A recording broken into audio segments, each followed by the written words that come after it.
सबसे बड़ी खबर यह है, ईरान के ऊपर हमला करने की बात दूर, लेकिन ईरान ने आगे पहली बात खुद कह दी है। ईरान ने कहा है कि हम इंतजार नहीं करेंगे कि दुश्मन हम पर हमला करे। यानी ईरान ने यह कहा है कि हो सकता है माहौल देखकर, खतरा देखकर पहले हम ही हमला करें। इस बात के बाद यह बात क्लियर हो गई है कि जो प्रोपेगेंडा ईरान के खिलाफ चलाया जा रहा है, ईरान के ऊपर उसका असर नहीं है।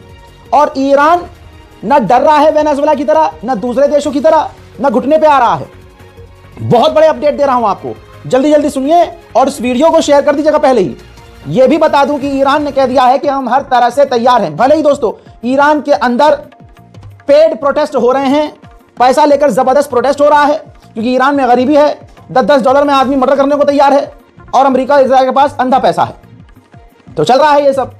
ऐसे में बड़ा अपडेट यह भी है कि अमेरिका ने डेल्टा फोर्स इराक के करीब, इराक के बॉर्डर पर तैनात कर दी है। यह डेल्टा फोर्स कौन है? डेल्टा फोर्स वही है जिस फोर्स ने वेनेजुएला में घुसकर वेनेजुएला के राष्ट्रपति मदुरो को और उनकी पत्नी को 10 मिनट में किडनैप कर लिया था। अब ऐसे में इराक के बॉर्डर पर, तो जो है इराक के बॉर्डर पर अमेरिका की डेल्टा फोर्स का तैनात होना इस बात की दलील है कि अमेरिका और इजराइल ईरान पर हमला करने की फिराक में है। और पहले ही यह खबर घुमाई जा रही है, पहले तो प्रदर्शन करवाए जा रहे हैं ताकि ईरान अंदर से टूट जाए।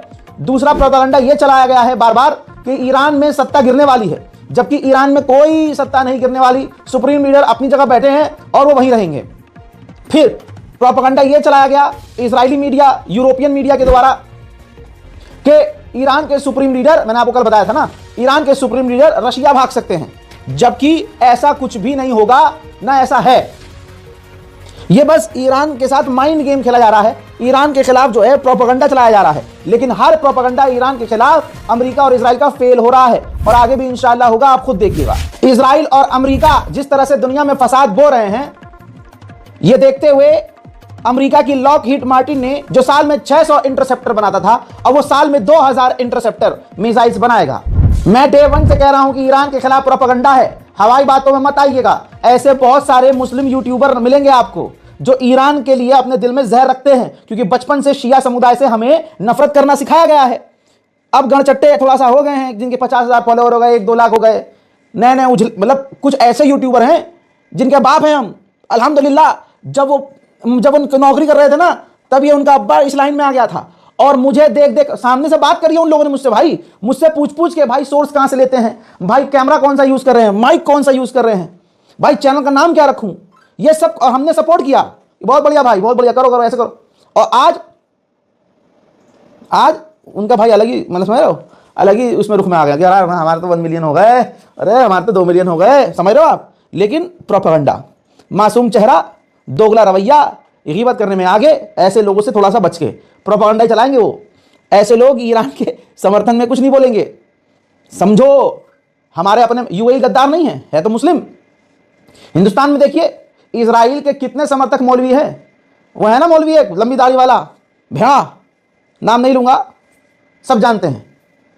भाई इजराइल की एम्बेसी जाकर पार्टियां करता है, पार्टी में जाता है, इजराइल उन्हें बुलाता है, और हर मामले में वो मोदी जी के साथ होते हैं कि मोदी जी का ये बयान सही है, हम तो बीजेपी के साथ हैं। तवज्जो है। तो चीजें यहां पर बहुत सेंसिटिव हो जाती हैं जब मामला सऊदी अरब, यूएई और ईरान, मिडिल ईस्ट का आता है। इसलिए कोशिश कीजिए कि आप ऐसे लोगों की खबर देखें जो आपको हक बात बताए, सच बात बताए।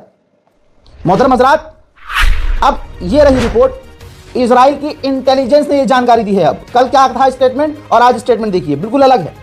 कहा है कि ईरान के जो प्रोटेस्ट हो रहे हैं, इससे रिजीम चेंज नहीं होगी, और काफी मुश्किल है कि अमेरिका और इजराइल ईरान पर हमला करे। ये इजराइल की इंटेलिजेंस का दावा है। ईरान ने स्टेटमेंट जारी करके कहा है कि हम दुश्मन से नहीं डरते, और चाहे जो हो जाए हम अमेरिका के आगे नहीं झुकेंगे। ऊपर से ईरान इजराइल को उंगली कर रहा है।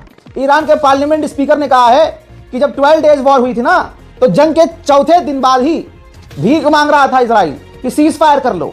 पूरे इजराइल में हड़कंप मचा हुआ था, और सारी दुनिया ने वो तस्वीरें देखी हैं कि ईरान की कुछ ही मिसाइल गिरी थी।